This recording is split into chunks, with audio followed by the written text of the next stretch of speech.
Sir, time is now 9:15. Shall we start, sir? Yes, madam. If you permit, we will start now. Okay, sir. We will start, sir, because time is now 9:15. There are 74 to 80 people are available on this link right now. Our 85. first session, 85 are available. Dr. Rajesh Kumar sir has also joined us, and our principal sir has joined us. So we will start our session now. Good morning, one and all. On behalf of the management, secretary, principal, head of the Department of ECE, staff, and students of Saranathan College of Engineering, I extend a warm welcome to one and all present here. We will seek the blessings. We will offer our prayers to the Almighty to make this endeavor to be successful. At the outset, I would like to thank the Atal Academy for giving the approval for the proposal to conduct this FDP on cognitive radio, antennas, and millimeter wave communications. These are all some of the thrust areas, research areas in the field of communication engineering. May now request our beloved Professor and Head, Department of ECE, to welcome the participants and the resource persons. Good morning, everyone.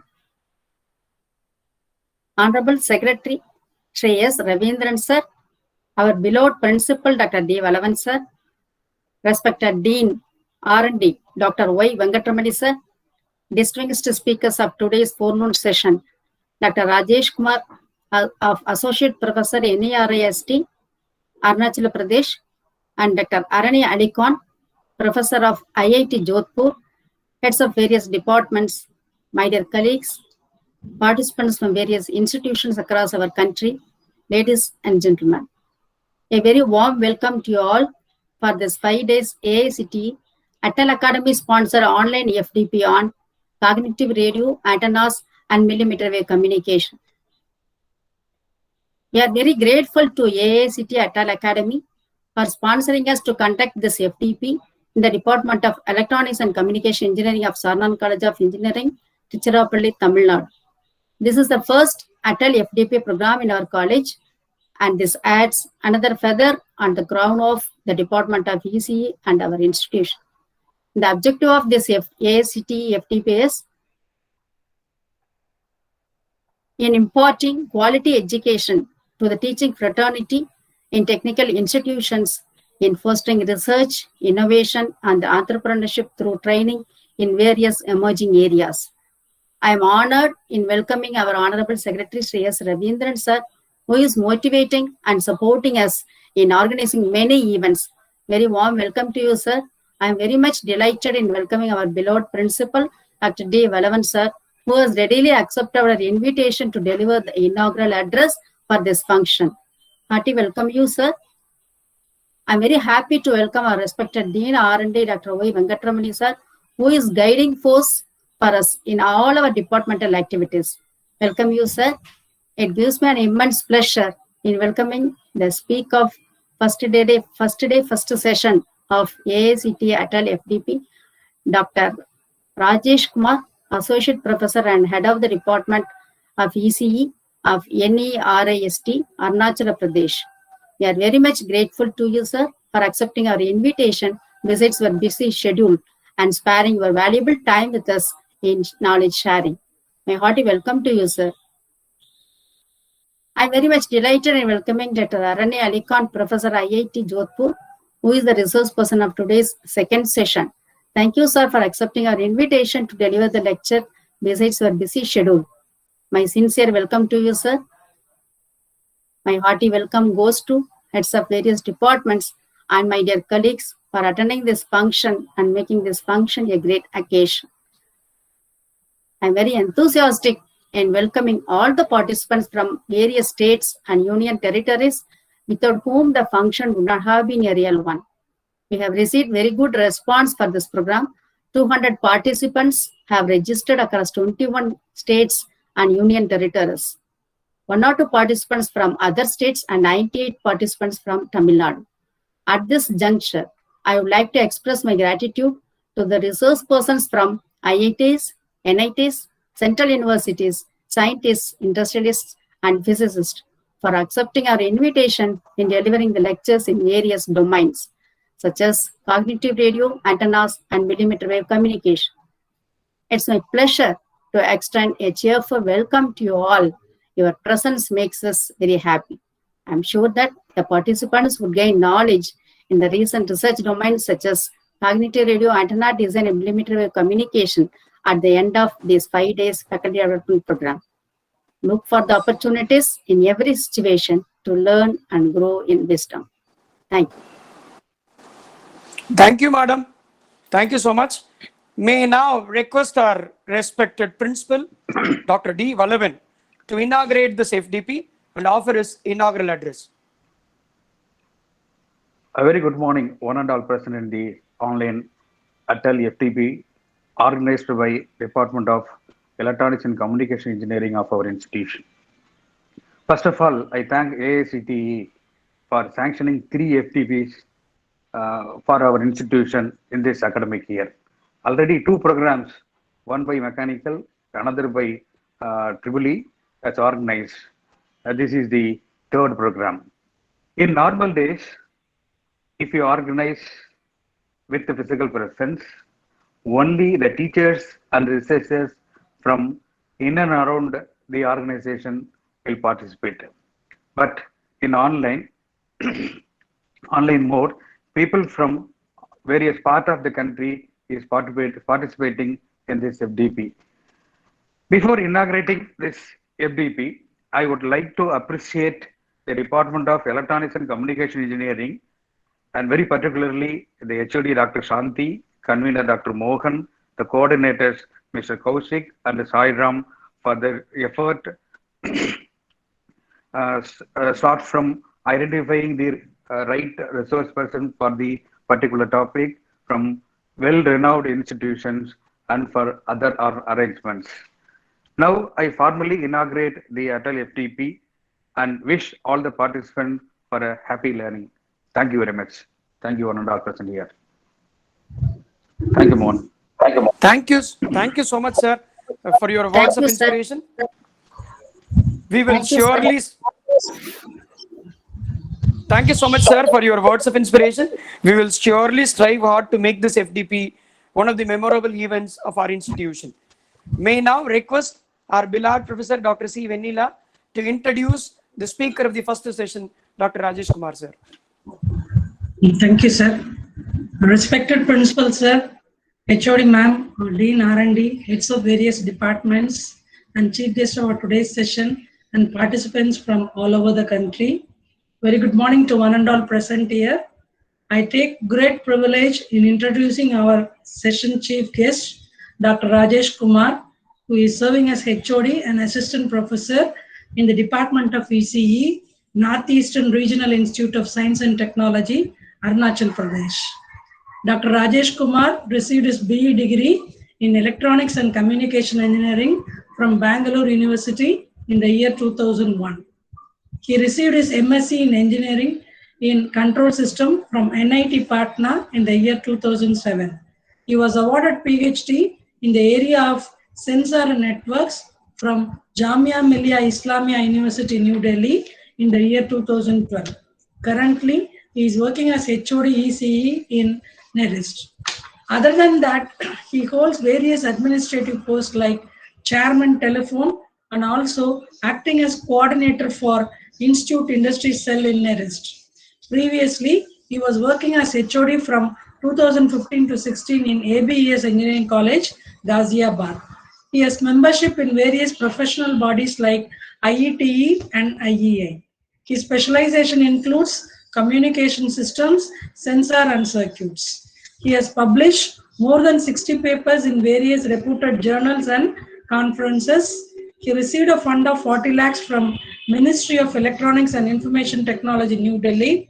He has collaboration with IIIT Manipur in MIETE sponsored project.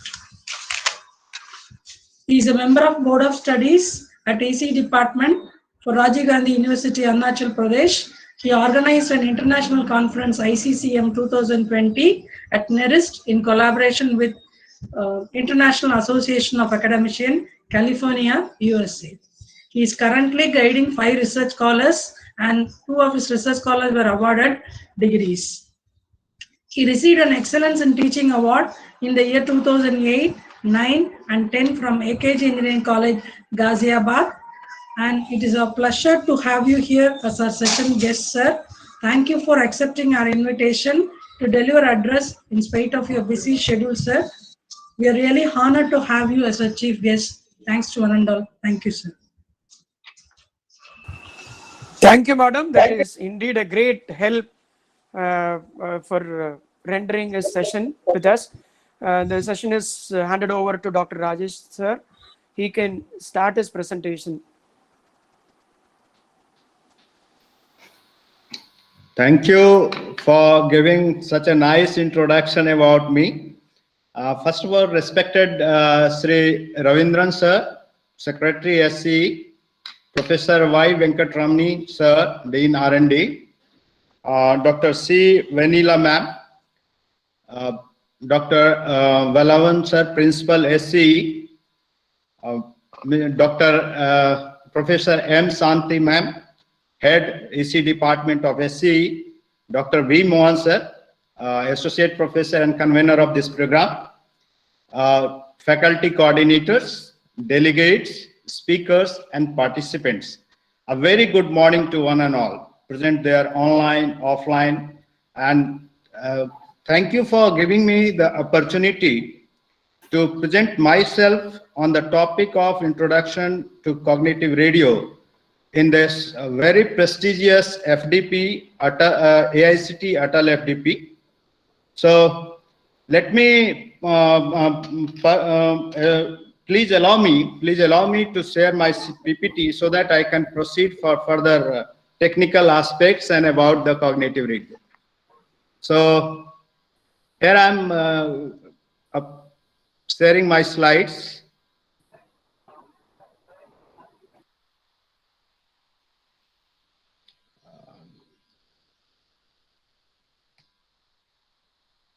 Sir, you can go ahead. You can go ahead. Thank you. That is very fine.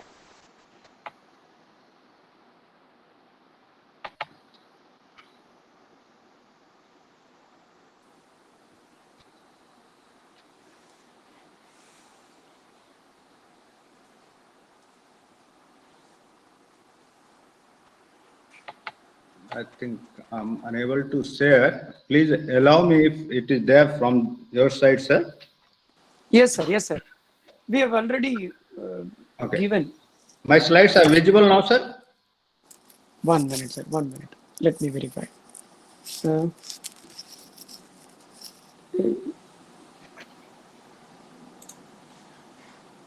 Yes, sir. No, it does not be seen. Okay. Give me 1 moment, sir, please. Yes, sir. Yes, sir. We will wait. Surely we will wait. So it is coming, share your entire screen. Who wants to Yes. share the content? So Yes. share is not highlighted here, okay? Maybe you,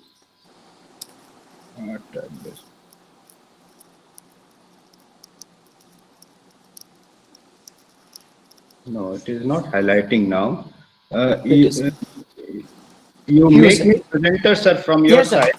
Yes, sir. Yes, sir. Few seconds. Let me check it out. Yes, please.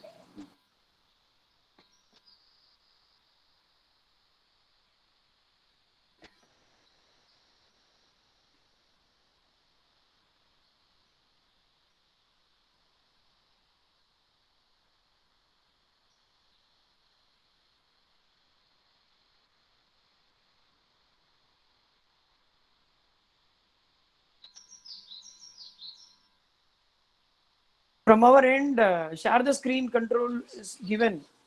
Okay. You made me presenter over there. Some options are there, I think, for as a presenter or as a participant. So you please allow me as a presenter so that I can present. Few seconds of time, sir. Sure, sir. Yes.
Hello.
Sir, 1 minute. You have already given us the PPT. PPT. Yes. Shall we? Yes. Yes. Shall we That start you can run presenting? from your side, so no issues. And I will present.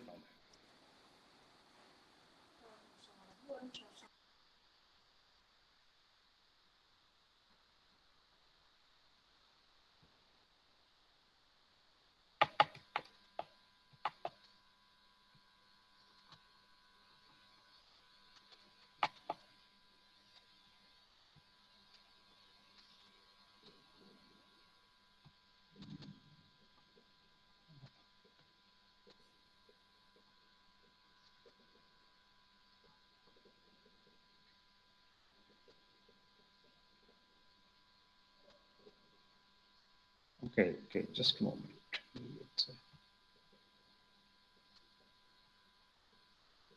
Conference. Refresh. Yes, sir. It is coming now. Just okay. Okay. Ah. There was only need to go for one click. Yes, sir. One more. Now it is Yes, sir. visible. Yes, sir. Yes, I'm, sir. It is visible. It is visible. It I'm is visible. sorry for this delay. Okay. No, sir. It is our pleasure. Technical Please. We will glitches wait. from my side.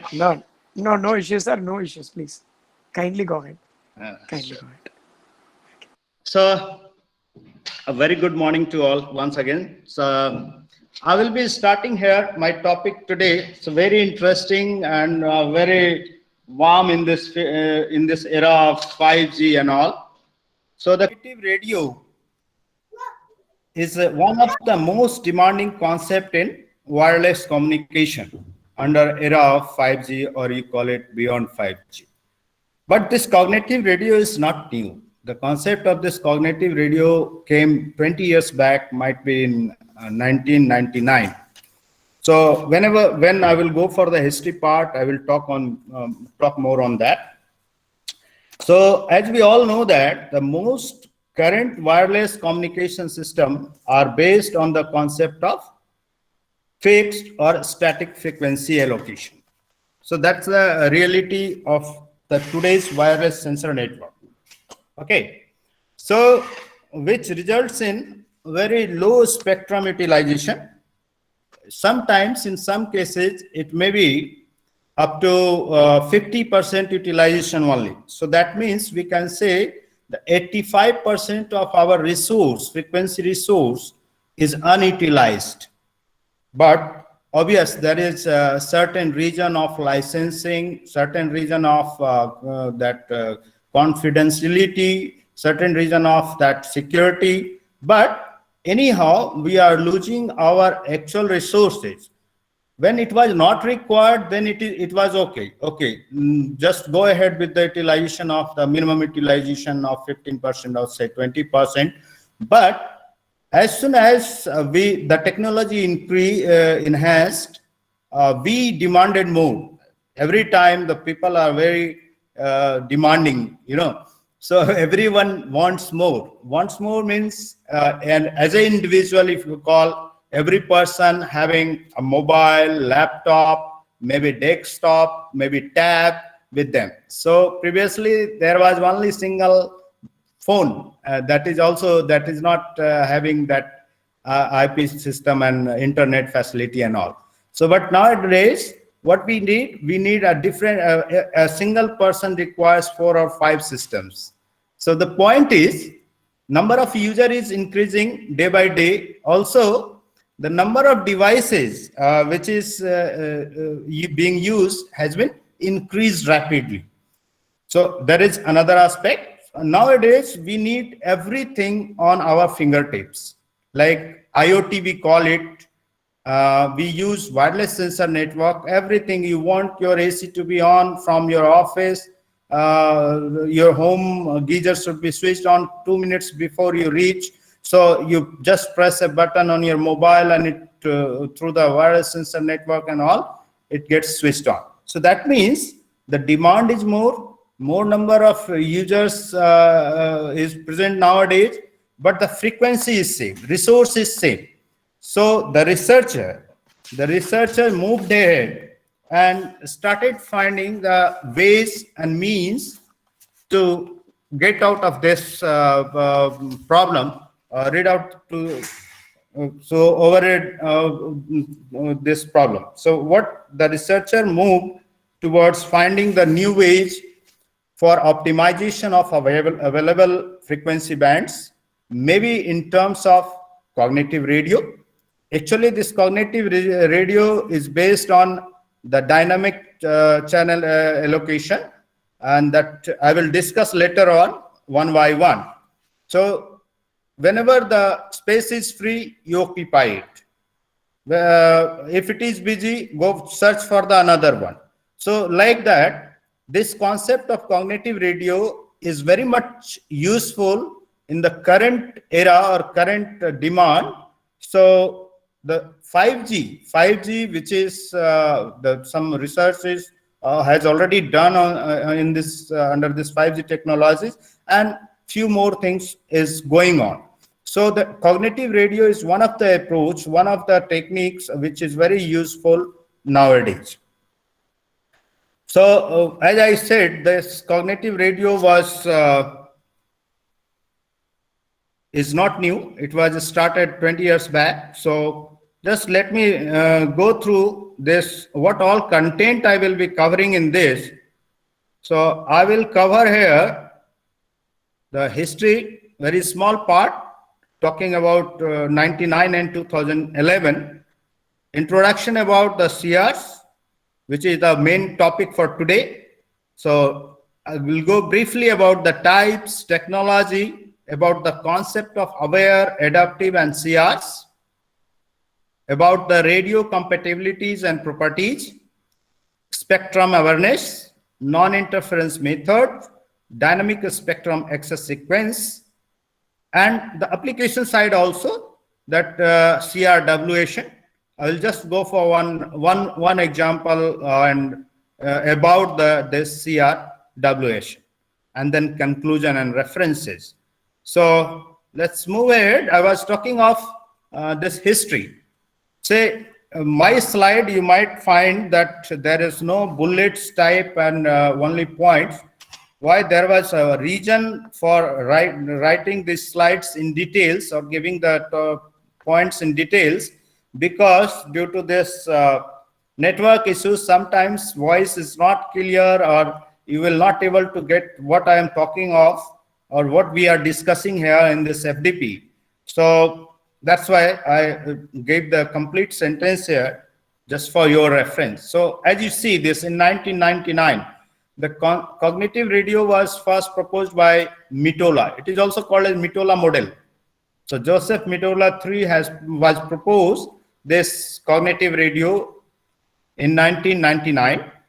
So that time it was the novel approach in wireless communication, in which cognitive radio was considered as a goal towards the software-defined radio. Now you have a look of this word, software-defined radio.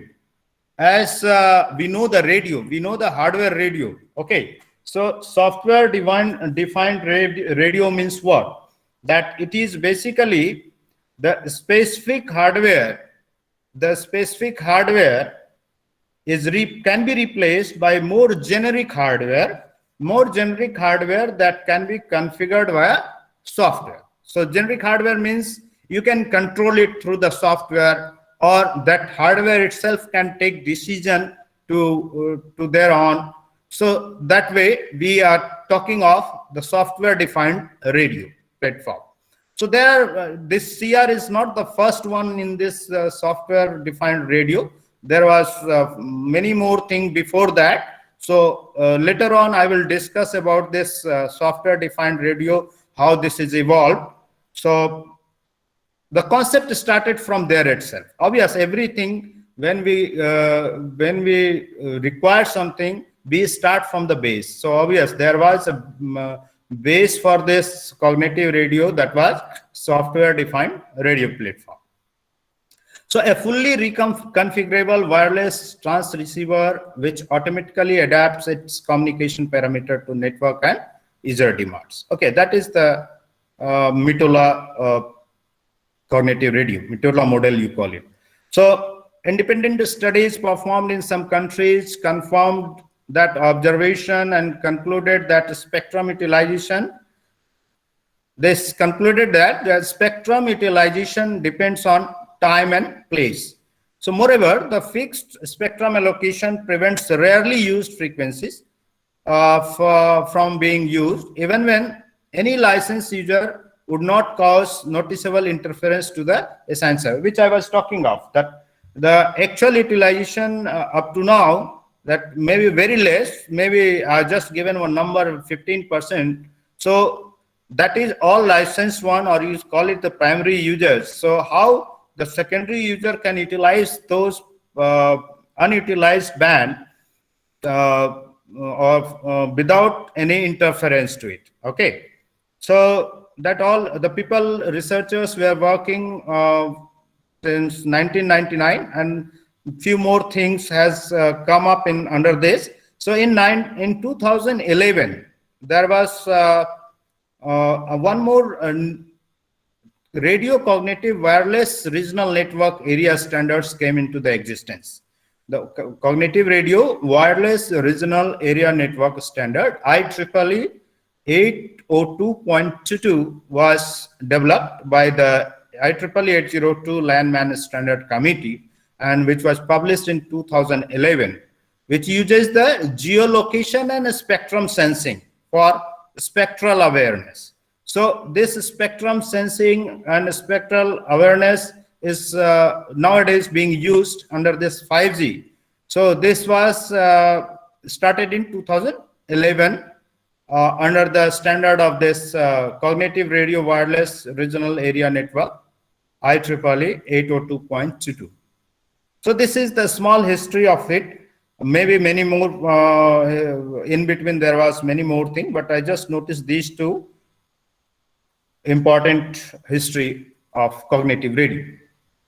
I will go in details about the software defined radio later on. So now just have a talk on this. What is this CR or cognitive radio? If anybody talk of cognitive radio, first question comes in mind that what is this cognitive radio? So we can directly say that it is based on software defined radio, or in short we call it SDR, where the specific hardware can be replaced by more generic hardware that can be configured via software, or it automatically detects the available channel and moves into the backend channel. These are the points. The first, what it is. So it is basically the defined radio, soft defined radio. Second, it automatically detects the available channel and moves into the backend channel. The job of this CR. So it configures the system parameter, which include protocol, operating frequency, and networking. That I will discuss in the next slide. So here you see, this definition is written into other words also here. First, I will read for you that cognitive radio is a radio that can be programmed and configured dynamically to use the best wireless channel in its vicinity to avoid user interface and congestion. It automatically detects available channel in wireless spectrum, then accordingly changes its transmission or reception parameter to allow more concurrent wireless communication in a given spectrum band at one location using dynamic spectrum management. So nut and shell, we say that cognitive radio is a form of wireless communication in which a transceiver can intelligently detect which communication channel are in use or not are in use. So it instantly moves into the vacant channel while avoiding occupied ones. It does not cause any interference to the licensed user. So in response to the operator's command, the cognitive engine, which is capable of configuring, so now this is configuring itself, all the parameters. What all those parameters? That is waveform protocols, operating frequency, networking. These are the function as an autonomous unit in the communication environment. So it monitors its own performance. See, any improvement can be done. There are, it will come later on that say that aware, adaptive, and CR. So once you are aware, you adapt accordingly and you change yourself with all these limitations, all these certifications or good things, then it becomes the CR. So here I was talking of the performance, it can monitor its own performance continuously. In addition to reading the radio's output, it then uses its information to determine the RF environment, channel conditions. So these are the key points here: RF environment, channel condition, link performance, and etc. Okay. So one more word is coming here, that is some smart radio which uses the cooperative diversity also. So I will just go ahead with this. Let me just add on to it.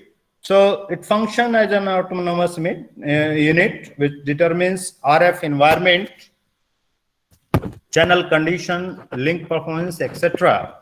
So the target is to deliver the required quality of service. So basically the target is what? To deliver a required quality of service subject to users' requirement, operational limitations, regulatory conditions. So these three conditions, these three constraints are there. First one, the user requirements. Second, the operational limitations. And third, the regulatory conditions. And if you take all the, by taking care of all these constraints, if you can provide the better quality of service, that is the main target of this CR. So as I said, some smart radio using the concept of cooperative diversity. So now the question is, I know all of our, I think participants also are faculty and their colleagues, they know all these things, but I just wanted to just review the things, just remind this cooperative diversity and all. So little bit extended to this, that what is that cooperative diversity? It's a cooperative multiple antenna technique for improving or maximizing the total network channel capacity. So target is now again, you are maximizing or optimizing the channel capacity, network channel capacity. So under this optimization, or you say maximization of total channel capacity, one important feature is diversity advantage. Okay. So as we all know, the diversity schemes, okay. So diversity schemes, that is direct scheme, non-cooperative scheme, and cooperative scheme. One more scheme is there, that is called as adaptive. So I hope you are aware of it, that under direct scheme, what happens? the destination decodes the data using signal received from source on the first phase. Okay, so what will happen here? The power will be less, low power will be there. But in non-cooperative system, destination decodes the data using signal received from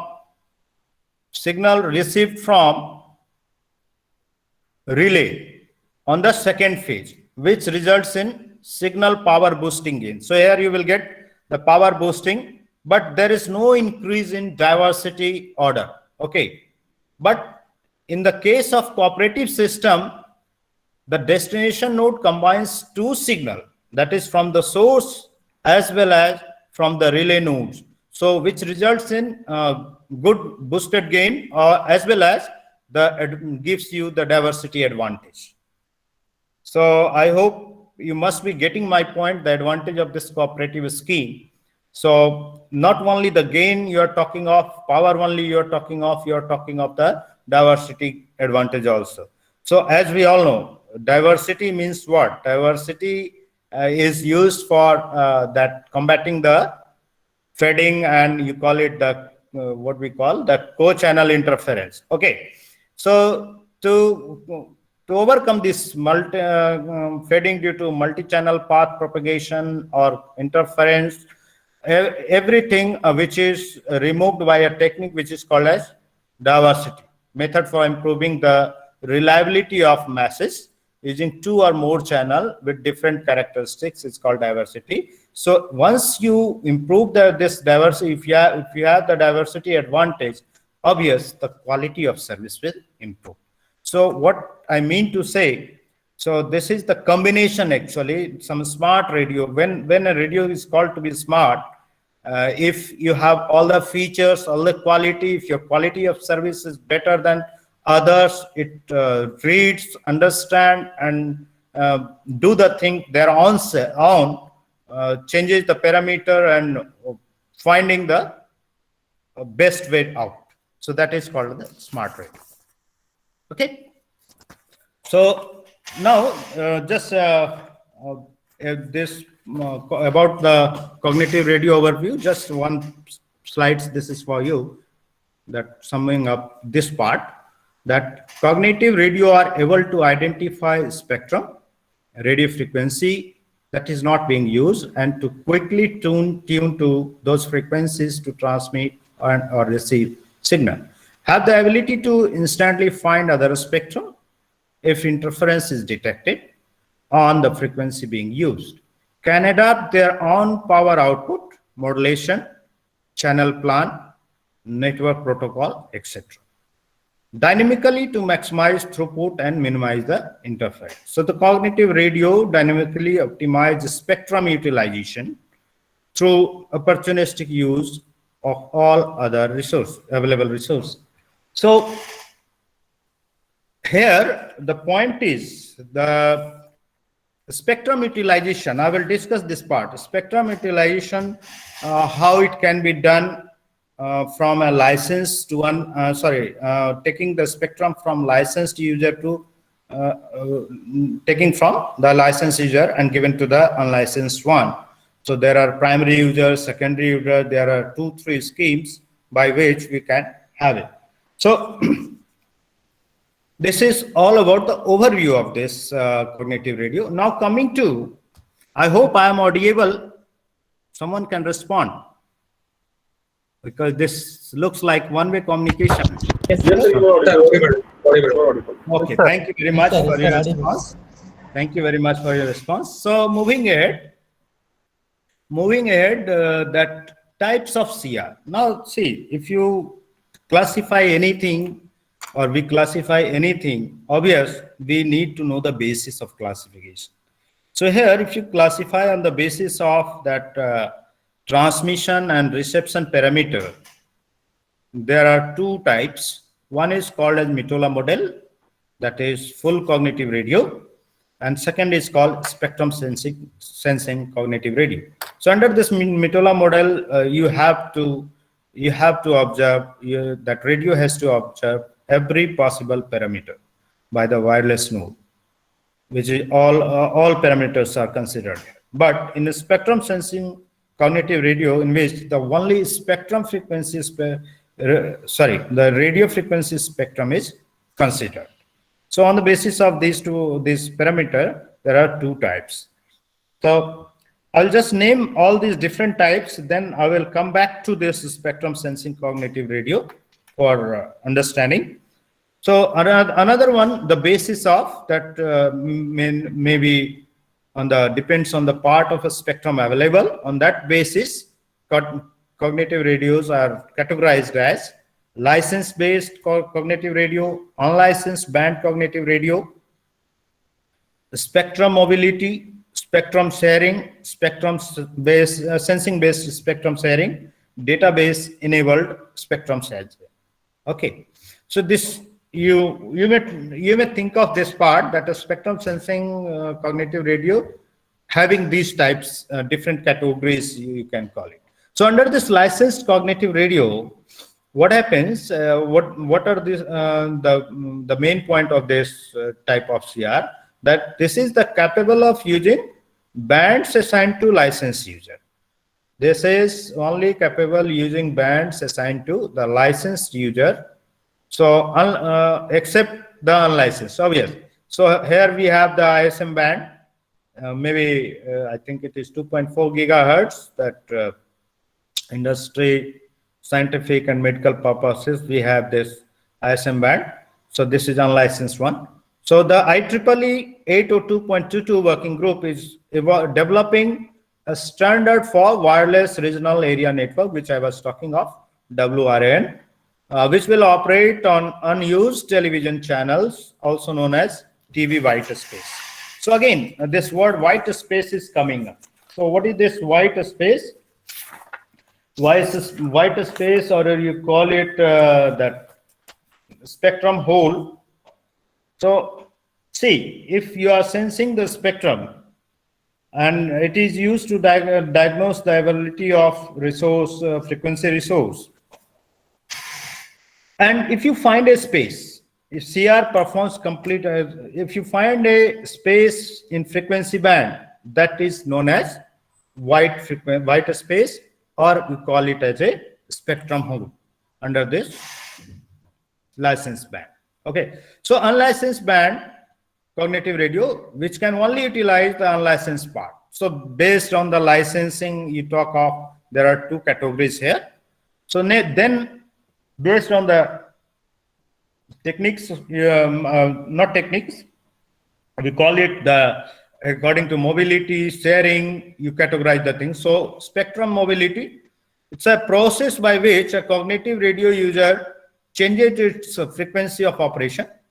So the cognitive radio network aims to use the spectrum of a dynamic manner, by allowing radio terminals to operate in the best available frequency band.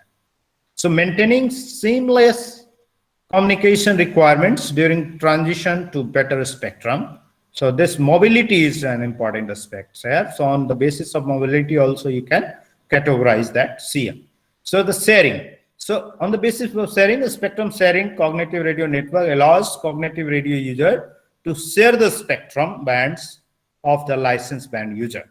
However, the cognitive radio user have to restrict their transmit power. I will talk about this transmit power under this spectrum sensing part. Okay. So that the interference causes to the licensed part user is kept low to a certain threshold. Okay. So now the sensing based spectrum sharing. So in sensing based spectrum sharing, cognitive radio network or cognitive radio user, what it do? Listen and talk. So radio first listen to the spectrum allocation to the licensed user to detect the state of licensed user. Based on the detection result, it talks or communicates or transmits. Okay, so that is sensing based spectrum sharing. We, in one word, you can call it listen and talk. Listen then talk.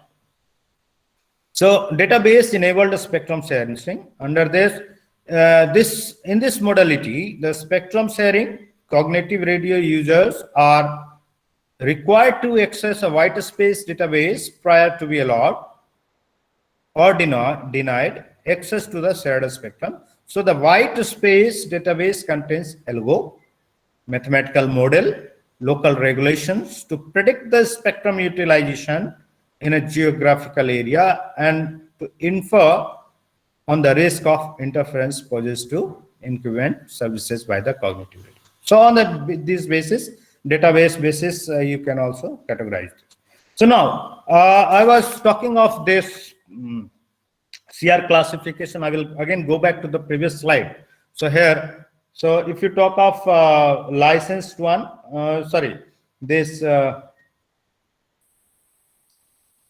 licensed, unlicensed, that is, if you consider this licensed band, license user or license band as a primary user and unlicensed one as a secondary user. So I'm just giving you a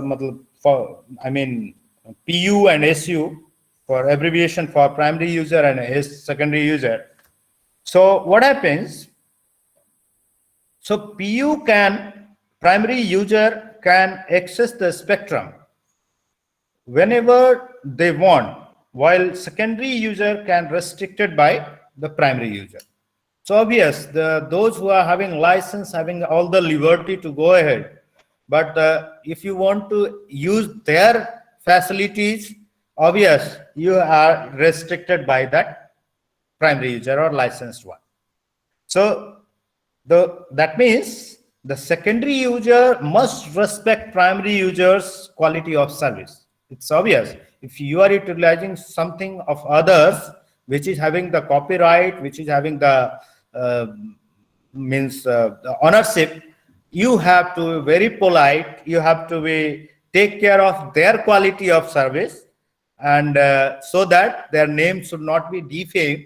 Okay, and interference also, so nothing should go wrong for that primary user. So obvious. So there are three protocols, prototypes you call it, or protocols you call it. Whenever according to the possibility of coexistence of PU and SU, if there is a coexistence of primary user, that is licensed one, and unlicensed one, that is secondary user, there are three possibilities, or there are three prototype, you call it. There are three prototype. In terms of transmit power, I'm talking now. So in terms of transmit power, there are three prototype. First one called as underlay. Second, overlay access. And third one, we call it interweave access.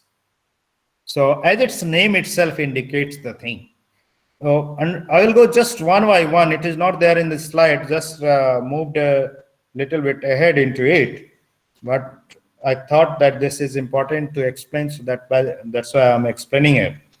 So under this underlay access, what happens when secondary user may transmit simultaneously with primary user?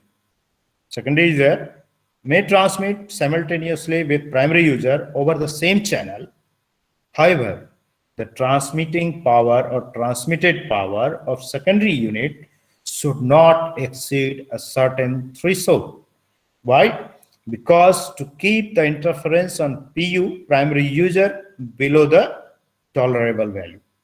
So at any cost, you should not disturb the primary user. So you have to keep your power below a certain value, or you call it threshold value. So that is underlay access. But in overlay access, so here the constraint now is there, there is a power constraint of transmitted power. So now the another prototype what we have, that is overlay access. Under this, secondary user may transmit simultaneously with primary user on the same channel up to its maximum power, but at the cost of playing a role of relay between two or more primary users. So what we need to use a relay between the primary users, so that if you use the relay, you can use that cooperative scheme also, under this non-cooperative schemes also, you can go up to the maximum transmit power. So you can go up to the maximum transmit power with the constraint that you have to be very polite, you have to the kind of, you need to a very high level of cooperation with primary users. So high level of cooperation is one of the important point here which need to be taken care under this overlay access, by which we can transmit through their licensed one with the maximum power. The third one, which is commonly used, that interweave access, which is standard for this CRs, cognitive reduce, that is secondary user is allowed to transmit. Secondary user is allowed to transmit using its maximum power only when primary user is absent. So that is what we are using here in CR. So it is only allowed when the primary user is not there. With its maximum power, you can use the frequency and you can transmit your data over there. So it is also known as classical CR. So now, since we have the classical user here, classical CR here, so now interweave access is having of two types. I hope you must be knowing all these two types, because this is the basics of this wireless communication. That is half duplex, full duplex, now wanted to talk of. So under this, in interweave system, secondary user activity period is divided into two slots or two parts. One is called sensing, second one is called transmitting. Because you have to get the information, you have to sense whether that primary user is using that channel or not. So yes, you have to sense and then transmit. So what happens, you must be knowing of half duplex, like walkie-talkie we call it, or some devices which is used by, I think, in the military also. From one side you said alpha, alpha, alpha, like that. So over and out, then only the receiver side transmission begins.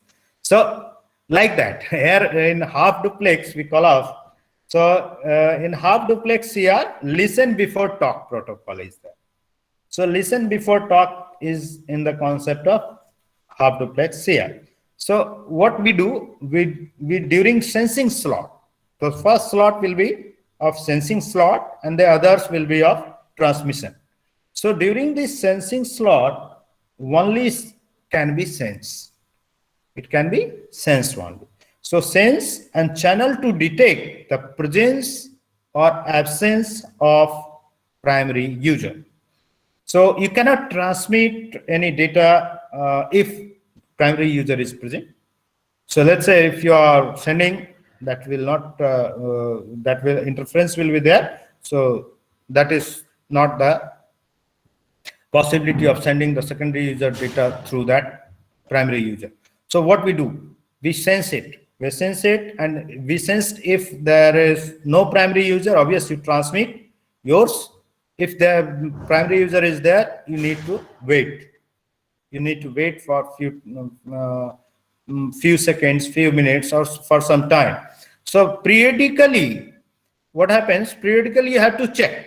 Let's say after every 2 seconds, you are checking whether the channel is occupied or it's free. So this periodically sensing is also a hurdle for it. That also reduces the efficiency, or load will be there on that channel. So sensing periodically is also one of the drawbacks here under this half duplex.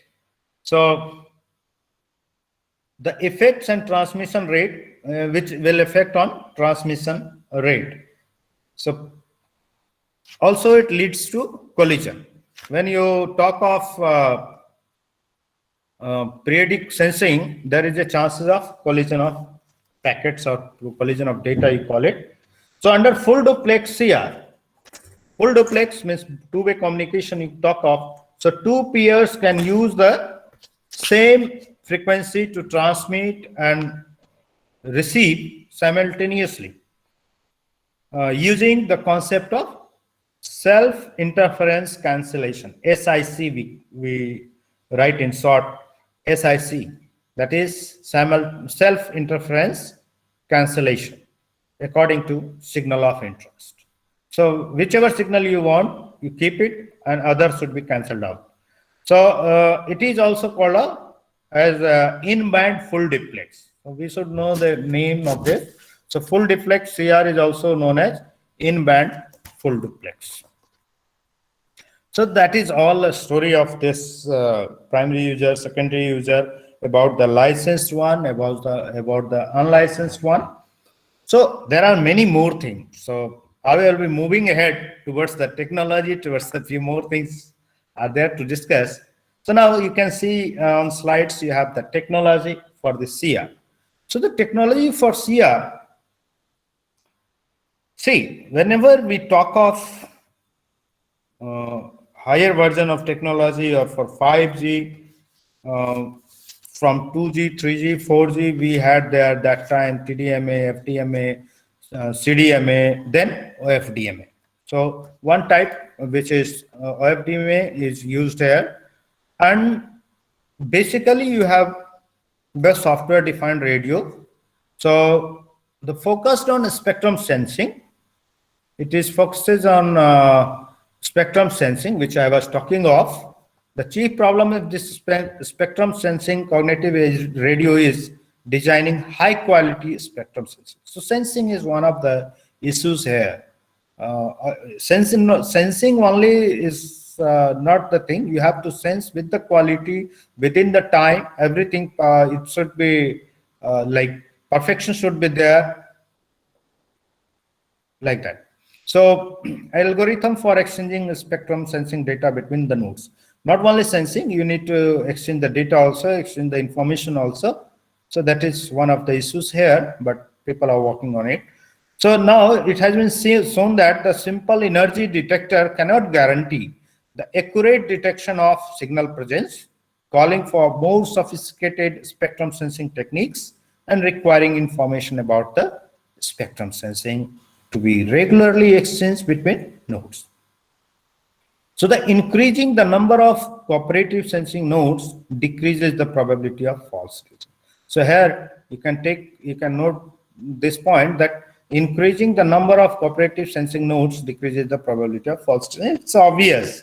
So failing free RF bands adaptively using OFDMA.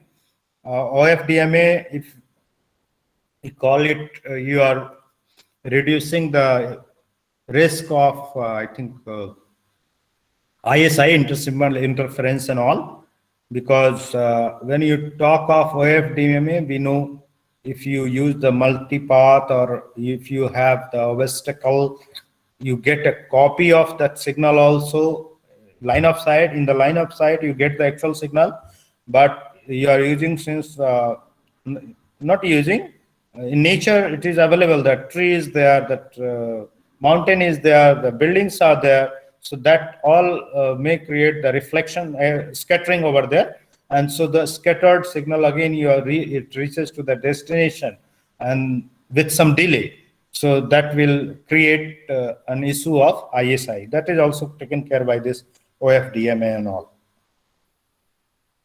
So we know that this technology, I will not go into that part. So that is the part. I think there are more speakers, eminent speakers are there in this program. They will talk on that part, that MIMO, about the antenna, about the OFDMA and all. So here, the same thing, cognitive technology I've written here, that same thing, spectrum sensing, point-wise it is indicated here, interface-based detection of transmitters, special processing, that is MIMO technology, which allows resistance to the interferer, optimizes SNR using MIMO multiple antenna you are using at the input and output, MIMO technique. Spectrum sharing, obvious to operate in crowded shared spectrum. Spectrum management, if you talk of spectrum management, capture the most available spectrum terminals based on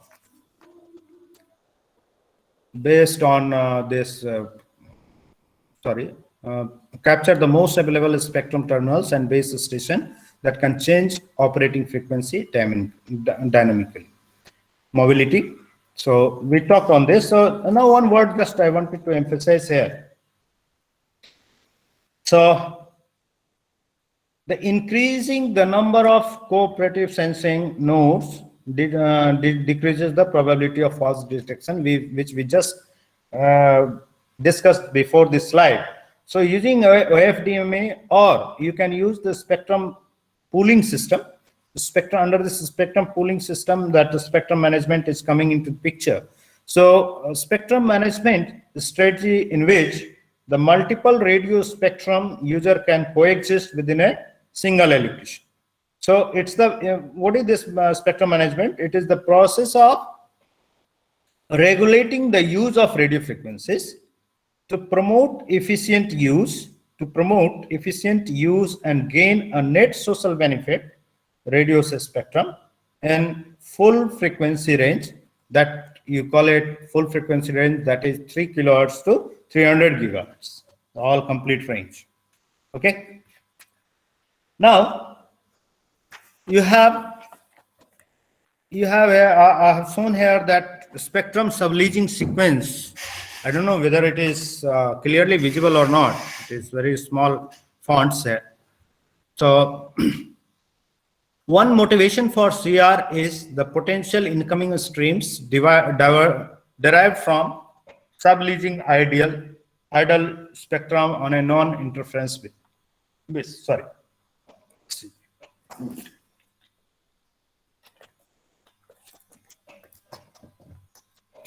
So just you can say that this is sequencing is shown here. So please have a look on this. This is subscriber 1, subscriber 2, service provider, and this is the public safety spectrum manager here.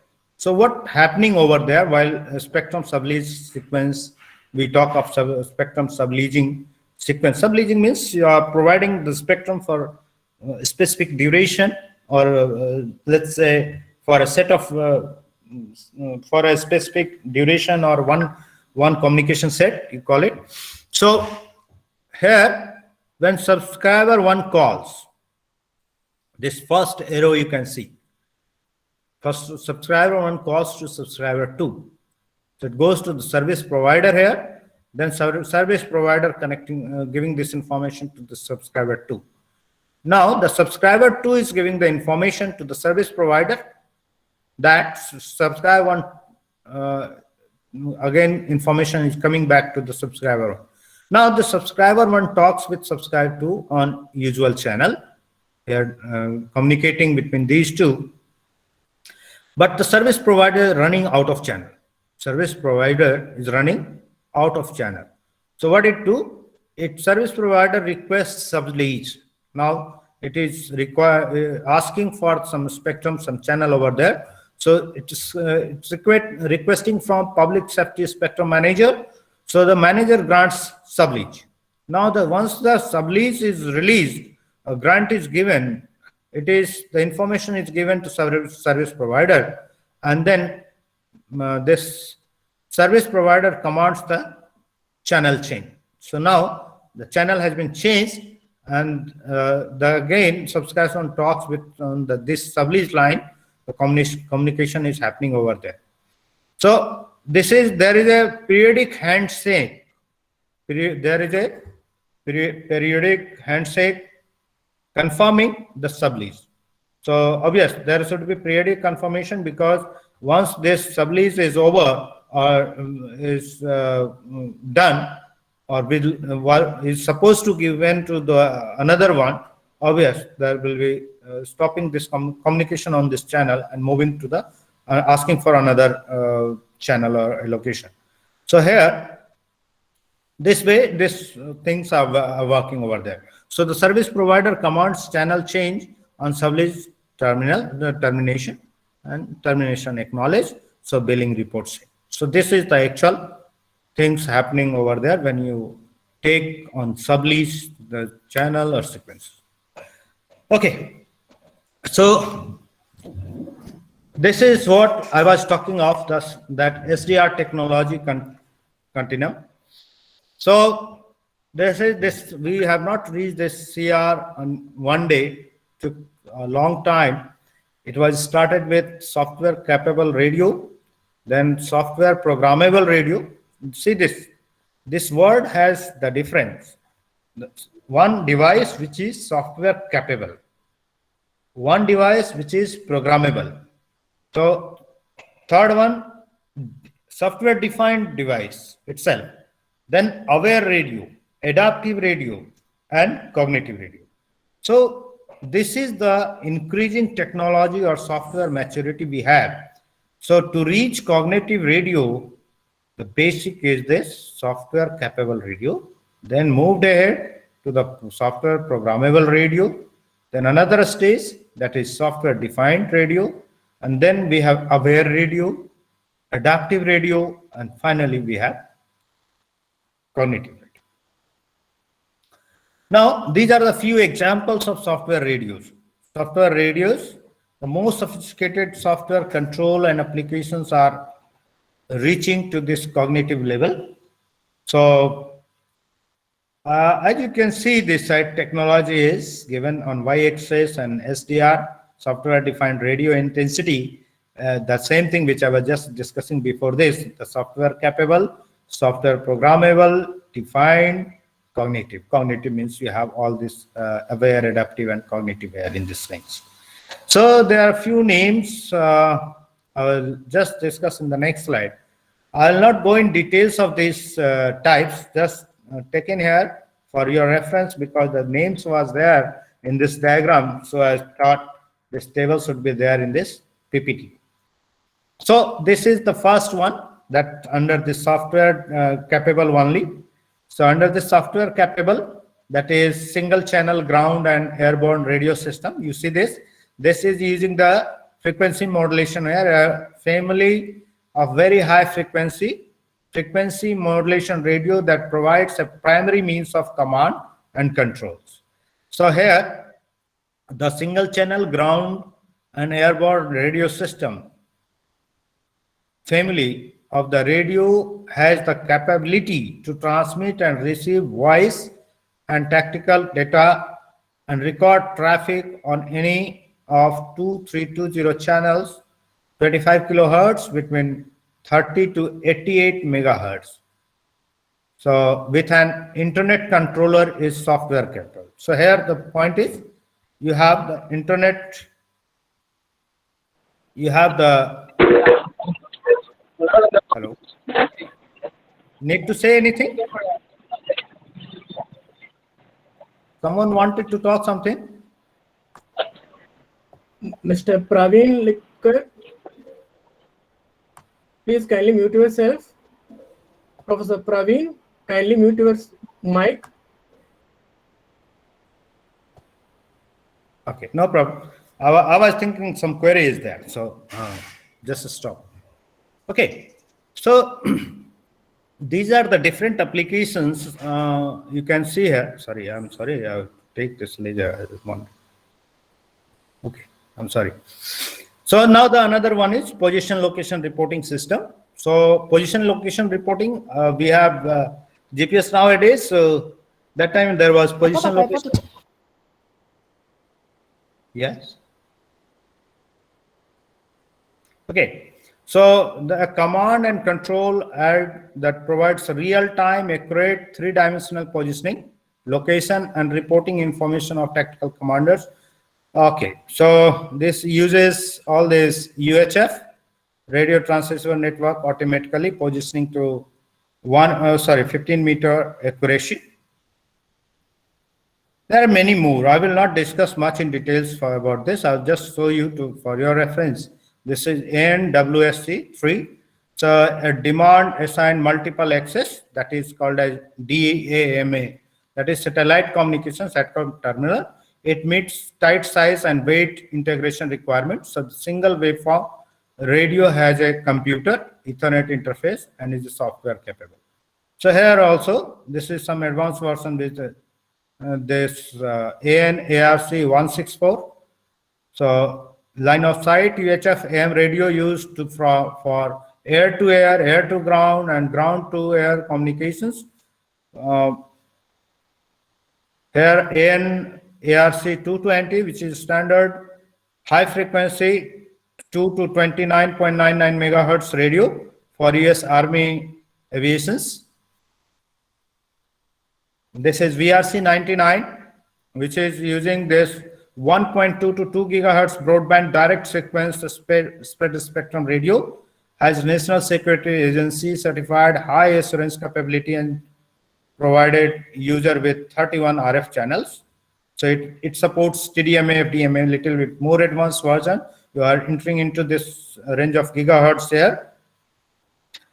LST-5E, that software capable UHF tactical SATCOM or line of sight transceiver with enabled communication security.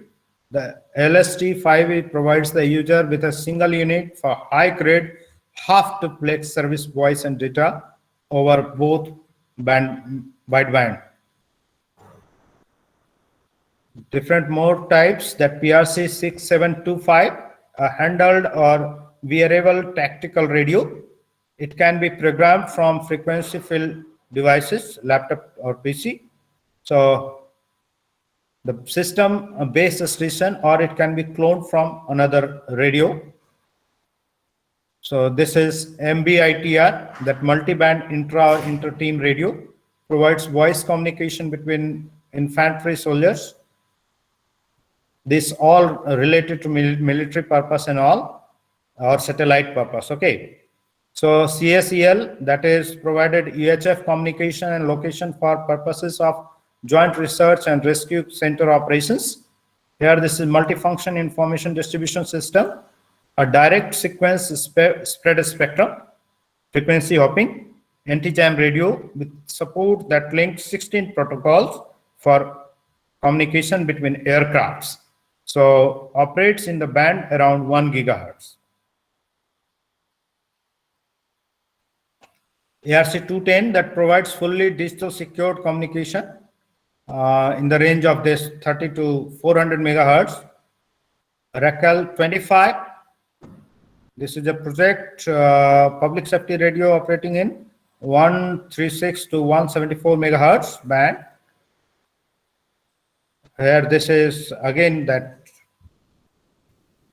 this about I was talking about this single channel ground radio. So this is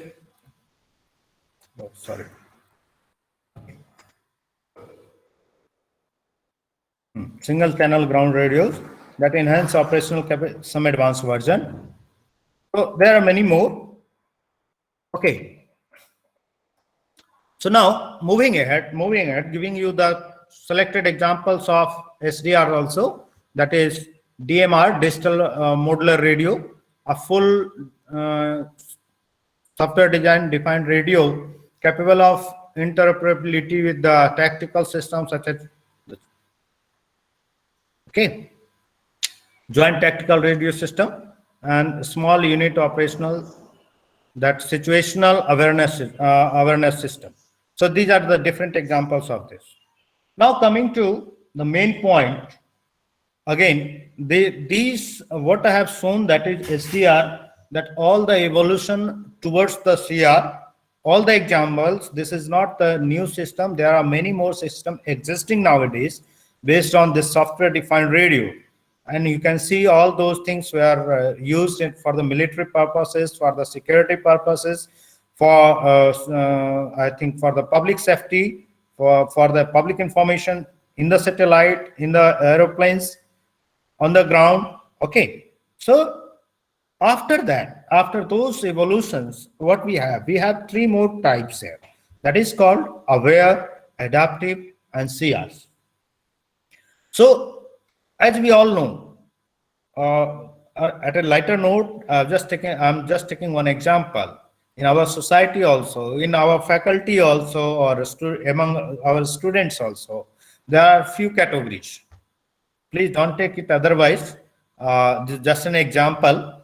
So there are few different types of people. One who listen, who just listen the thing, enjoying into it. Okay. Second, listening the things. If there is something good, something advantageable, they adapt. So they adapt and take advantage of it. So that is adaptive.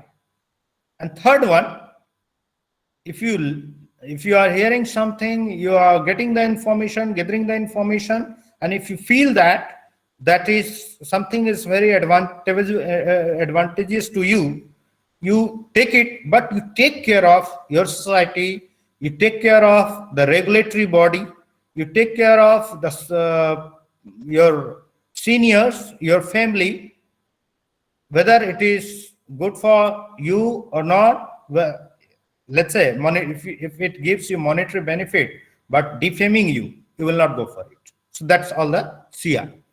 So just an example for this: aware, adapting, and CR. So this is the same thing is happening here in the technology side also, in wireless also. So we have 3: aware, adaptive, and CRs. So the radio that senses all or part of their environment are considered as aware system. So awareness may drive only a simple protocol decision or may provide network information to maintain a radio's status as aware. As I said, just aware. So you know the things or something happening that you are aware. So radio must additionally autonomously modify its operational parameter to be considered adaptive. If you are aware, you take the action, you be adaptive. Okay, so this may accomplish via protocol or programmed response, so you can be adaptive. So when a radio is aware, adaptive, and learn, it's a CR. The only cutting edge research and demonstration example of aware, adaptive, or CRs are available currently today. Now, little bit more explanation into it. So, aware radios, a voice radio inherently has sensing capabilities in both audio and microphone and receivers frequencies. When uses sensor, these uses sensor are used to gather information, environmental information, it becomes an aware radio.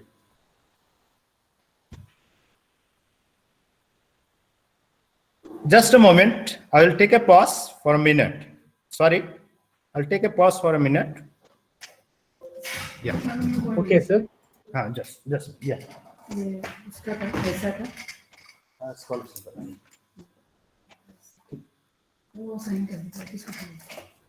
Dear participants, kindly hold on for few minutes. Just a second, I will do that.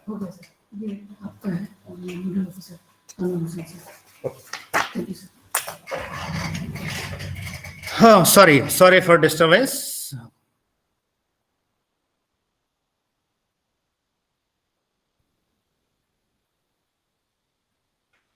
I'm back. I'm audible. Yes, sir, you are audible. Yes, sir. Okay. Thank you. And sorry for disturbance. Okay. I was there at. Okay, I was talking of this aware radio. So, when these sensors are used to gather environment information, it becomes an aware radio. So, the local RF spectrum may be sensed in pursuit of channel estimates, interference, or signals of interest. Audio inputs may be used for authentication or context estimate or even natural language understanding or human-machine interface. So human-machine interface you can uses this. What we talk of, we are using this in this mobile also. We have microphone and the sensing recording our voice, translating into the text, and then searching for it. That is all interface, we know that. So added sensors enable an aware radio to gather other information such as chemical surroundings, geolocations, day of time of day, biometric data, even network quality of service, etc. You have the different sensor to sense it and give the information to your devices, your radio. So the key characteristic that raised a radio to the level of aware is the consolidation of environmental information not required to perform simple communication. So utilization of this information is not required for the radio to be considered aware. There is no communication performance motivation for developing this class of aware radio. It is expected that this set will sparse. Okay, so what it means to say, this awareness is important, but after getting this awareness, after collecting all those information throughout the different sensors about the humidity, about the temperature, about the pattern, about the voice, about the surroundings, you need to work accordingly. Your device should work accordingly. Otherwise, there is no use of that getting the information.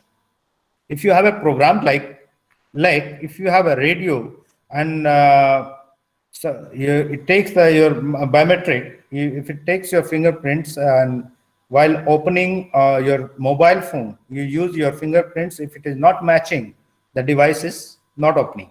That means it is aware as well as adaptive, as well as if you do it twice, thrice, it takes a decision. It will lock your device. So that's all should be happening over there. So, okay, so moving to the adaptive system. So here frequency, instantaneous bandwidth, modulation scheme, error correction coding, channel mitigation, strategies such as equalizer or rate filters, system timing. These are the parameters. These are the things, operating parameter may be adapted. Okay, so once you talk in terms of wireless communication, you need to know, while adaptive, what all parameters are there which need to be taken care or which need to be changed according to awareness. So these are the parameters: frequency, standard bandwidth, modulation scheme, error correction coding, all these things. Okay, so the frequency hopped spread spectrum radio is not considered adaptive. So important point here, a frequency hop spread spectrum radio is not considered adaptive because once programmed for a hop sequence, it is not changed. So a frequency hopping radio that changes hop pattern to reduce collision may be considered adaptive. But if you have this concept that changes hop pattern to reduce the collision may be considered as adaptive. So a radio that supports multiple channel bandwidth is not adaptive, but a radio that changes instantaneous bandwidth and a system timing parameter in response to offer network load may be considered adaptive. So if a radio modified intermediate frequency, filter characteristics in response to channel characteristics, it may be considered adaptive. Okay, so talking of this other parameters such as power level also, modulation frequency, already discussed this part. So based on the sensing capabilities, it chooses to use the carrier frequency that minimizes its total interference. So this feature is built into hardware, however, not learned or software adaptive. So thus the DECT is not normally considered an adaptive radio. Few examples has been given here. Now talking of this cognitive radio. So SCR has the following characteristics: the sensor creating awareness of the environment, which talking from last 2-3 slides, the same thing. My apologies, the similar things is coming again and again, but since this is important, I'm talking again and again. Important points are, that characteristics are: sensor creating awareness of the environment, actuators to interact with the environment, model of environment that includes state or memory of observed event, a learning capability that helps to select specific action or adaptation to reach a performance goal, and some degree of autonomy in action. So here the 3-4 characteristics are there. So these you have to take care, or CR has to take care. So since the level of sophisticated behavior may be a little unpredictable in the early deployment,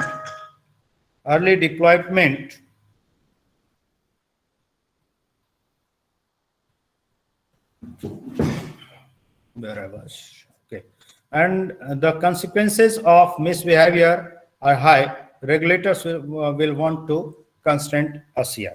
So like what I explained in the examples also, even though if the system you want to adapt different systems, you learn from your received input or your environment. But even if it is not suiting to the regulatory body, regulatory authorities, you will not be permitted to adapt. You will be restricted by them. So the most popular suggestion to date of this constraint is a regulatory policy engine. So you must have a regulatory policy engine, and you have to take permission from them. So machine readable and interpretable policies, these are the things. So the deployment may be controlled to a few radios on that experimental basis. So it is possible to access the observation and measurement of the behavior. So if the result is undesirable, the policies may be removed quickly. So this encourages rapid decision by the regulatory organization. So now, which I was talking of, the language being used to describe a CR is based on the assumptions of a smart agent model. The following capabilities: the sensor creating awareness in the environment, actuators enabling interaction with the environment, memory and a model of the environment, learning and modeling of a specific beneficial adaptation, a specific performance goal, autonomy, and constraint by policy, and use of interference engine to make policy constraint decisions. See, one name is here, that is XG, that is Next Generation Radio Deployment Program. And there is a group also. There is the first example of CRR modeled in Defense Advanced Research Project Agency, Next Generation Radio Development Program. So I will show you one slide on that of that XG at last. There are few things which already discussed, but shown in form of table here. As you can see, this cross is not meaning that not there. It means it belongs to that. So frequency hopping, automatic link establishment. So all these 5 stages which I was discussing about: software capable, programmable, defined, aware, adaptive, cognitive. So multiple waveform. This software capable radio is not having multiple waveform interpretability in the field upgradation, which is not there. So day by day it is moving ahead. So you can just see this point. So the multiple waveform interpretability in the field upgradation, full software control of all signal processing, crypto, and network functionality. It was not there in these 2 segments of software capable radio, software programmable radio, but it was there in software defined. And these stars, you can see the industry standard organizations are in the process of determining the details of these properties should be expected of aware, adaptive, and CRs. So quality of service, obvious, measuring channel states, information gathering. So these are there in these 3: aware, adaptive, and cognitive. So modification of radio parameters as function of sensor inputs, they are in adaptive and cognitive radio. Learning about environments available in the cognitive radio. Experimenting with the different settings, that is available in the cognitive. So this is the comparison of till date from all these developmental stages of this cognitive radio. Now, a few examples of this biometric sensors for CR authentication applications. The several biometric measures are low impact in terms of user resistance for authentication application. This is all we know, that palm scan, hand geometry, iris scan, retina scan, fingerprint, voice print, facial scan, signature dynamic keyboard dynamics. So these are in order of effectiveness. So in order of the higher effectiveness, you can see from palm scan, hand geometry, iris scan. These are the biometrics in order of effectiveness. If you talk in terms of in order of social acceptability, iris scan is at number 1. That keyboard dynamics, signature dynamics, voice print, facial scan, things like that. Just for your reference. Again, this is nothing but that 4 smart agent model. So here you just focus on this 4 smart agent model. So smart agents provides a framework that is consistent with the continuum of the software maturity in software radios. So here you can see this simple map, sensor and actions. Here you have the sensors, memory, simple model. Here you have simple more realistic model, sequence of action also. Here sensor, memory, realistic model with feedback. So these are the 4 environment you call it. So under this first simple reflex agent, what you have, the agent selects its action as a function of current percept. Combination logic is the agent maintains internal state as a function of percept history and partially reflects unobserved aspects. It is not just a set of percepts, it's a modeling of environment. Goal information identifies states and that are desirable. Simple single steps reaches goal. Complex sequence of steps required to reach goal. Utility based agent, that is utility function maps state sequence to real number. Real number is the relative happiness of the agent. So allows rational decision in some cases where the goals are inadequate. So feedback also is considered in this under this. Okay, so the CR uses case of geolocation also. CR geolocations, which is several interactions between CRs and the world, are enabled or required by geolocations informations. What we require, that user, GPS satellite, space and time aware settling or task, boundary aware policy deployment, the spatial ability routing, that variant advertiser. Okay, so these diagrams, I am just showing you these diagrams to get you aware of this, that what this CR uses, CR use case of in case of geolocation, what CR uses. Okay, so spectrum access sequence diagram. Okay, how this spectrum access sequence is happening? A policy engine uses regional inputs to select especially variant policies to approve or disapprove a requested spectrum access. So location function is here, cognitive engine here, policy engine and boundary resource function is here. So here, where am I? This cognitive engine asks to the local location function, where am I? So position is given by this location function. So again, this cognitive engine inquire for region or position from the boundary or resource function. Then it provides the region. Then the decision regarding base to use, band to use, it inquires about to the policy engine that band, region, time which is collected from these two, boundary and resource function and location function, and it is approved by the policy engine, and then CR access the band. This is the spectrum access. You need to collect the information from this location function, boundary resource function, and again you have to take permission from the policy engine. If it is approved, you can go ahead for it. So this is just an example, I think, spectrum awareness, that a CR or a set of CRs may be aware of the spectrum and may exploit unoccupied spectrum for its own purpose. So which I was saying initially also, there is very less, that is utilization is maybe up to 15%, 20%. So just an example is shown here. spectrally aware, channel activity statistics, uses policies, lockouts, rentals, licensed.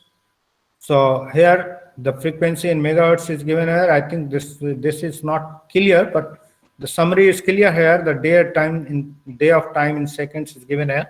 So this regulator will define a spectrum block subject to CR commons, etiquette, and who is allowed to use. So 7 to 14% occupied the spectrum here in this range, just given as an example to show you. So this is the deployed waveform. This is existing signal. I think these arrow you can see. This is the existing signal. So deployed waveform is here in these three you can see. So detailed signal parameter is given here. So just a pattern is shown here. Non-interference method for dynamic spectrum access. Different strategies for deploying non-interfering waveform have been proposed. So here you see this. This side you have the frequency, time. This diagram shows you. This is these two in this form. This is the occupied frequency space. Okay. So there are different schemes, different types you can call it. Non-interference methods for dynamic spectrum access. Different strategy. So strategies move in frequency. The first strategy is moving in frequency. You can see this is you are finding a space here, occupied frequency space here at this stage, below this B and above this C and D. So second is adapt bandwidth and frequency. Adapting bandwidth and frequency here. Dynamic OFDM. Here you have in pieces, you can call it. In between you have. So here dynamic direct spreading spread spectrum you have here. And this the last one, dynamic frequency hop spread spectrum. So hopping and moving into it.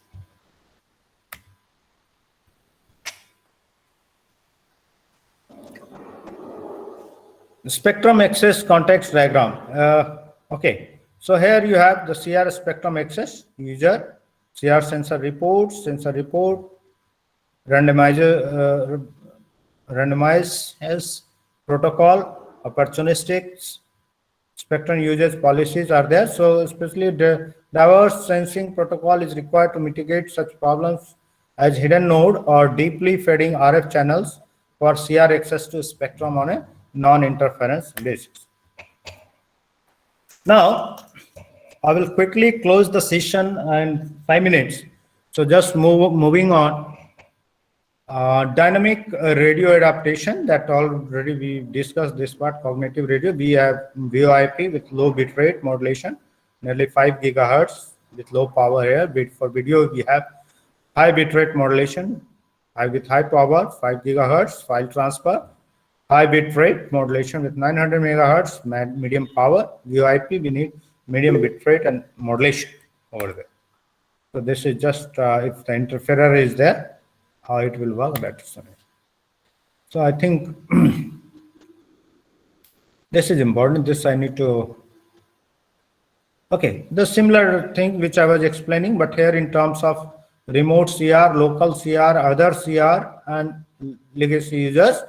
So talk with remote CR, talk with local CR here. So yeah, sensor report is given, sensor report is taken here, then this legacy user is using this spectrum uses, other CR has no communication to it, okay?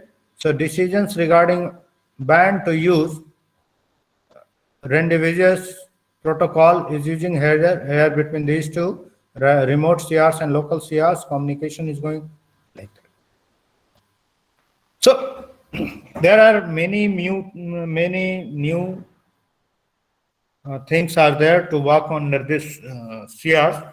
So here under this network comparison, if you go for this is the CRs, not means you can give the name for any cognitive radios here, but I just wrote CRs. LTE, 3G, WiMAX. So given with respect to technical aspects here, high data rate, yes, for this. interference resistance, you can see the comment here. This CR, LT, and all uses OFDM and high order modulation. So high data rate will be given, getting over there. So interference resistance, yes, CR designed for interference rejections. All IP, yes, these three will be working on the IP. Self-configuring, yes, only cognitive radio will working self-configuring system. Designed for voice and data, yes. The dynamically selects spectrum, only CRs can. So CRs designed to operate in different channels and bands. Operates in free license spectrum, yes. Yes, by the cognitive radios only. Cognitive operations, CR chooses best channel in real time. Simplified radio frequency engineering, yes. CR finds and uses available channels. MIMO is used in CRs, LTE, WiMAX. This is just a figure is shown for self-organizing aerial layer. You can just have a look of this, how this is well organized with aerial layers. So network dynamic channel planning with instantly from and adjust to the environment, allowing cognitive radios to adapt and connect to the best possible spectrum with the maximum bandwidth. So the key benefits are self-frequency planning, self-optimizing, leverages existing smartphones, laptops, tabs directly into XMAX mobile radio, that is CR only, XMAX mobile radio network. End-to-end IP architecture, tactical and sub-tactical deployments, difficult to jam or hack. So, few examples of this I was talking of, going through this cognitive radio wireless sensor network. So very quickly, I will go for it. So cognitive radio wireless sensor network is one of the candidate area where cognitive techniques can be used for opportunistic spectrum access. So the communication under this wireless sensor network consists of hundreds of wireless sensor nodes deployed throughout the sensor field, and distance between two neighboring wireless nodes is generally limited to a few meters. So it is self-powered, range is few meters. So a source or node or base system is responsible for collecting data from the wireless nodes in a single or multiple hop manner. So the sinks node that seeds, sends, and collect data to the user via gateway, offers using the internet or any other communication channel. Okay, so this is the few examples, few images are shown here. So these are the sensor nodes connected to the gateways and finally connected to the network like this. Already we must know this. Here few points, you can see different diagrams. This all are not the same. You can see here, this is the conventional cognitive radio sensor network, CRSN, high-powered CRSN, mobile CRSN, and this is primary user connection for licensed user band. That first one, the connection, this one, you can see this type. Okay, so high-power CRSN node, that is primary user connection on license band 2. Opportunistic spectrum access is this, that moving one. You can find the wheel is attached to it, just for diagram. Okay, so the base station is this one, primary user 1, primary user 2, spectrum border, like just a diagram, just shown for you. The advantage of using CR in WSN, that it will give you efficient spectrum utilization and spaces for new technologies, multiple channel utilization, energy efficiency, global operability, application-specific spectrum band utilization, financial advantage to the incumbents via renting or leasing, avoiding attacks. Okay, can be used in military or public security, healthcare, home appliances, band-intensive applications, real-time surveillance, transportation, vehicle movement, driver's purpose of sensing. So these are the challenges also. The detection, false alarm, misdetection probability, hardware topologies, fault tolerance, manufacturing cost. These are the issues, challenges are there that can be solved out. This I was talking of XMAC. This is one of the CR. Just an example is shown, how it looks, how it functions. So these are the smartphone and laptop Wi-Fi enabled devices. And this Wi-Fi network, XMOD is a mobile seamless bridge between Wi-Fi and XMAX network. This is one of the examples of this CRs. So finally, I'm concluding here. that radio evolution has taken in the path towards more digital realization and more software compatibility. Okay, so the original introduction of the software made possible software capable radios that communicate and process signal digitally. In the pursuit of flexibility, software programmable radio and even more flexible SDR have become the standard in the military arena and are starting to gain favor in the commercial world. So nowadays, this already discussed all these things, ability to geolocate the system, sense and inspect the spectrum, do that. AI also is being used in this this year, and the researchers are working under this, using the concept of AI, using the concept of real-time adaptation. So these are few references. Thank you. So any queries, please go ahead. Thank you so much, sir, for your valuable information. There are some queries. On behalf of the participants, I'll read out the questions to you, sir. A person, Praveen, has asked for kindly explain cognitive cycle. Cognitive cycle. Cognitive cycle. Kindly. Yes, sir. That's what he has asked for. Cognitive cycle is, you say, if you are sensing, if you are aware, adaptive, and then if you are sensing first, taking the input from the environment, you are changing yourself, your system according to the received input, and then you are adapting, you are changing your parameters, your required parameters accordingly, and also if it is accepted by the policy regulatory body, then it is it will be implemented. So this is the cycle for cognitive radio. He has also asked another question. What are the SU mobility issues, sir? What are the SU mobility issues? The first one is the which I was talking of, the secondary unit user, that is SU, which is using the channel of primary user. So interference is one of the biggest issues, and second one is power level. So if you use, as I explained, overlay, underlay, and interweave. So under these three protocols, one is, if power issue may be there if you use this underlay. If you use the overlay, there will be issue of cooperation. So cooperation must be there between PU and SU. If it is not there, there will be issues issues in terms of interference. If you use that interweave, what is happening over there? That sensing periodically is one of the issues over there. So that will reduce the data rate and all.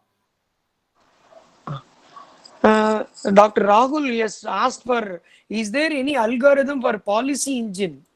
Is there any algorithm for policy? Yes, it is there. So I don't know exactly all the policies algo here, but there is a policy algo available. You can refer, you can go to the book which is given in the reference also, or I can share it later on.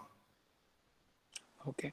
Sir, Mallikarjuna Gowda, he has asked for what is the status of implementing CR in India, sir? Yes, in India, in military purpose, it is there. We don't know even the things, but nowadays, which I was talking of, under 5G, I think there is a lab in Hyderabad or in IIT. The people are working in 5G, and those people are using the concept of CRs. So it is under research, under development stages, and see, the CR has no limit. Okay. So if you talk of limited stages, yes, it is being implemented for the research purpose, maybe for the military purposes and all, but still the work is going on, research is going on in this field. Great, sir. Great to know about it. Sir, another question is there. Which method is good for spectrum sensing, sir? Can you just give a recommendation? Which method is good for spectrum sensing? Which method is good for spectrum sensing? I have no idea now. Best I can't say anything on this. Yeah. Okay, sir. We will definitely share your materials with our participants. and it is brought to the kind notice of both participants and resource persons that the session is recorded as per the guidelines given by Atal Academy. So it will be posted in the Atal website itself. That's what they have instructed us, sir. Thank you so much, sir, for your valuable information you have shared with us. Also, I would like to sincerely thank you so much for spending your valuable time with us. We would like to have a long time association with subject experts like you, sir. May we now call upon Professor S. Hari Prasad of our department to propose vote of thanks. Thank you, sir. Sir, 1 minute. Another question. Another question is from Abhishek Reddy. I just want to put this question before concluding this session, because, sir, why are we unable to use efficient spectrum? What made us not to use, sir? Is there any specific answer for this? Sir? The questions for this spectrum sensing. Spectrum sensing is one of the biggest challenge here. Challenge means we are using the spectrum sensing, but the accuracy, the timing, the different, like we are using the OFDMA. So interference is one of the issues which is most common issues in this spectrum sensing. So how to avoid this interference, that we need to take care by using different technologies. Okay. So OFDMA is one of them. Yeah. Sir, thank you so much, because if there are any questions before we concluding, we would like to hear from the participants. Participants, if you have any queries specifically to ask, sir, if there are any queries, please type it in the chat box. We will in turn ask us, sir. Most of them are mentioning that it is an inspirational talk and very informative. They want the PPT to be shared. We assure you that the PPT will be shared with all of you through Atal Academy portal, sir. Thank you very much. Thank you. Shall we have a vote of thanks if there are no more queries? If there are no more queries, shall we ask our Professor Hari Prasad, sir, to go ahead with vote of thanks? Yes, sir. Professor Hari Prasad, sir. Thank you, sir. Thank you, sir. Yeah. Good morning to one and all present here. It gives me an immense pleasure to propose vote of thanks for this session.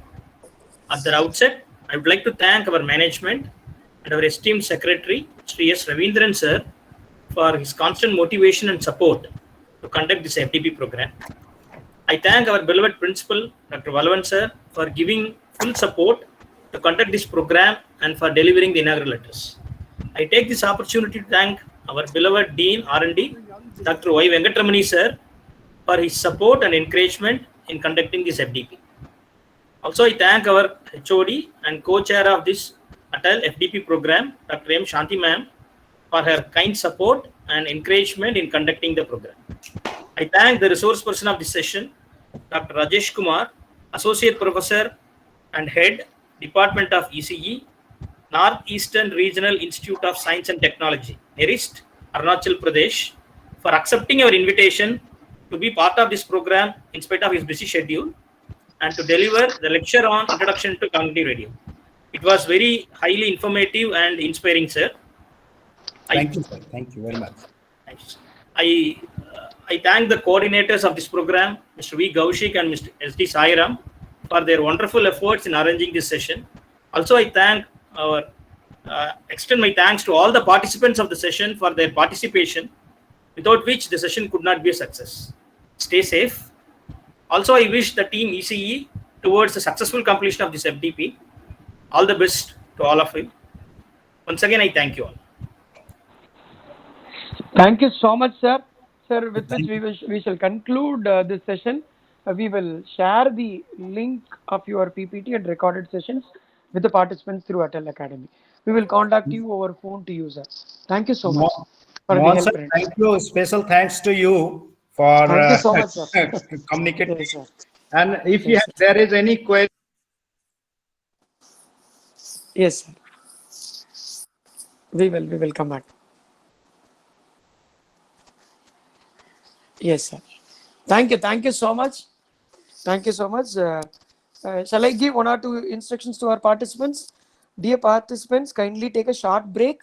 The next session will begin shortly by 11:30 a.m. The next session will be handled by Dr. Arani Ali Khan, Professor of Department of ECE from IIT Jodhpur, Rajasthan. Kindly mute your audio and video throughout the session, please. Please post your queries and wait until the queries are answered at the last. It is brought to your kind notice that the session is being recorded as per the guidelines given by Atal Academy. Thank you so much. We shall meet once again after a short break. Participants, please take a short break and come back again. Thank you so much. Kindly don't forget to fill up the feedback link shared through WhatsApp groups as well as in the chat. Kindly fill it up. That is more important than anything else, because based on which we are planning to give you the attendance. Fill up the feedback link. It is very essential. Thank you. Thank you so much. For this feedback link, I need to ask them. What's that? Can you hear my voice? Yes, sir. Attendance link is posted in the chat, sir. We have given you. Is this Rahul sir and Ravi sir? Yes, sir. Yes, sir. I'm Dr. Rajaram. Yes, sir. Yes, sir. We have already given the link in the chat itself. Kindly use it. We have shared the link through our WhatsApp group we have initiated for this. So please. And we will post the FDP schedules also through the same link. We will do that. Thank you so much, Dr. Raghu. Thank you. Thank you. Dear participants, kindly enroll your attendance. The link is shared in the Google chat box. The above link is common for both attendance cum feedback. Kindly note down the FDP reference ID shared in the WhatsApp group.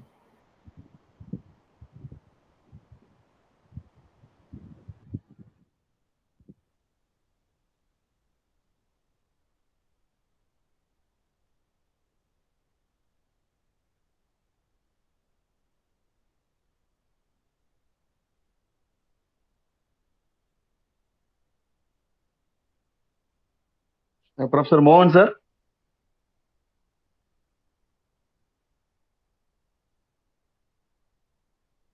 Excuse me. Am I audible? Sir?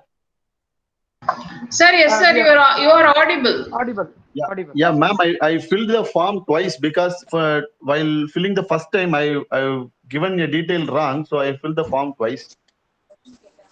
Don't worry, it will be taken into consideration. Don't worry. Okay, Thank no, you. Coordinators.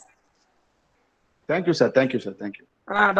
We will take care of all those data, sir. Don't worry. If anything is required, we'll come back to you, Mr. Mageshwaran. We are with you. Sorry. So kind of you, sir. Thank you. Thank you. Thank you, sir. Thank you. Thank you so much. Thanks. Thank you so much, Professor. Government, can you, Yeah, Ravi sir. Dr. Ravi sir. Government, can you